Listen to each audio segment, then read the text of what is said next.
How you doing, my fellow silver degenerates? This is Tommy, stacking.nyc, coming at you today with Dan. How you stacking? Ooh, I like that. At My Word is Gold on Instagram. Dan and I met for the first time over the summer. We took a bus together on our way to the ANA show in Philadelphia.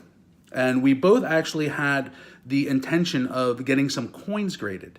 I got my 1982 Blanchard tube graded, as I've talked about in previous videos. And there's actually a 10-part or 11-part video series here on this channel that shows the grading process with PCGS. And we both sat down with them, and I thought they were great.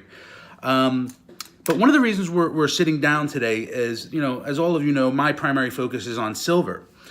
Dan, you're much more into diversification. Absolutely. And you are a big fan of rhodium, the white metals, as we say, palladium, platinum. And a lot of the things that you said to me I found really interesting.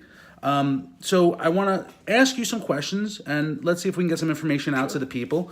First of all, talk to me about the diversification into things like platinum and palladium and rhodium, and what got you into that? What got me into that is the whole reason I got into stacking in general was to diversify some of my assets. I had, cash on hand, I had real estate, I'm in the market as well. And to tie it all up into gold and silver, I was sort of falling into that same category, people keeping all their eggs in one basket. And there are other precious metals out there, and that led me to explore the white metals as they're known, the platinum, palladium, and even rhodium, the roller coaster ride of rhodium. So that really got me started to look beyond gold and silver. Interesting. So let me ask this question. What's your main attraction to these more rare metals? And I know you have a couple samples that we can take a peek at, but what was your real attraction? What are some of the things that you noticed in technology trends or whatnot? So there's a few things. First, anybody who's ever witnessed mining videos of silver or gold, you see the intensive labor. And when you hear the numbers of let's say something like platinum, the estimates, we don't have a solid number that platinum is, coming up out of the ground, it's 40 times more rare. And then you hear rhodium is 100 times more rare than gold. I mean, it's just, you see the labor that's involved there and you realize how special that metal is. And what are some of the uses for platinum or palladium or rhodium, things There are white metals, and mostly people's site is the automotive industry with the Cadillac converters, I think they call it, to take the emissions out. But there are other uses, especially platinum. It's used in chemotherapy treatment. A lot of people don't know that.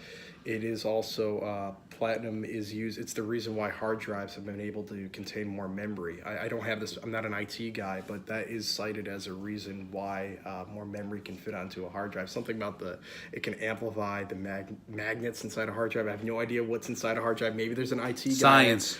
Somebody can put it down in our language and tell us, if you're an IT guy, how exactly that works. But yeah, if you're an IT guy, please comment below and shed some light on this. Knowledge is power, and we have a very big So you have this general sense that the technological, industrial, absolutely, and medical uses for these more rare precious metals really... Absolutely, and the mints are following suit. I mean, there's a reason why, 2017...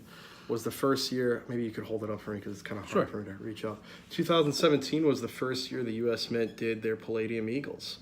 Obviously, the limited mintage of 15,000. It was a first for the U.S. Mint. Russia did their Palladium Ballerinas, I think, in 1991. Wow. So other mints have done this, but there seems to be a growing trend even within the mints. And our last video where we left off was I was grading my rhodium. The first time rhodium was actually in a coin, not just, this isn't a U.S. coin, this is from Tuvalu, but the first time rhodium has become legal tender. This is where I was getting graded with Tommy when we met in Philadelphia. So this is the result of your grading endeavor when we met in Philadelphia in August. Yep.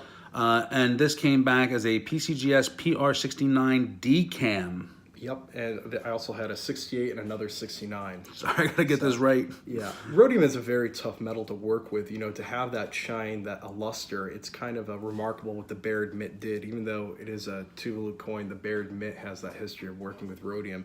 And a limited mintage, there's just 1,000 on those. But there's a growing trend for... That's low. It's very low. For the mints, they're even exploring into these more, in our community, they could be called fringe metals. Other people don't accept these as precious metals, but they are.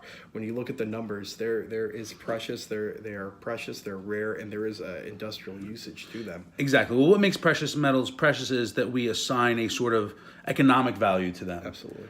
But certainly, as we know, particularly with silver, which I like to call the workhorse of the precious metals, the industrial, medical, technological applications are endless and growing. Absolutely. So, which I do stack too. Definitely silver, gold, but I also do want to, you got to take those eggs out of the basket. I think we do that. We sort of get comfortable.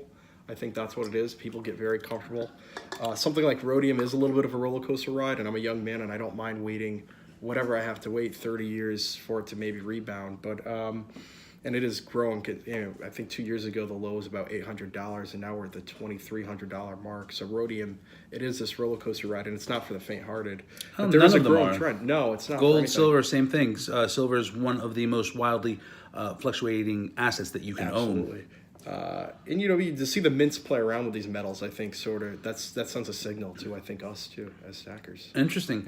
So, is there anything else that you would like to say to the people? How you stacking, and make sure you get a T-shirt because I'll be getting one certainly. Oh, thank you. That's the Stacking.NYC T-shirts. Thank you for that.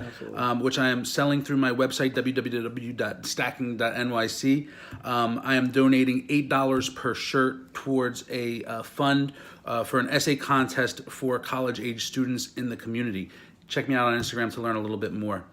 All right, guys. Thank you very much. And how you stacking?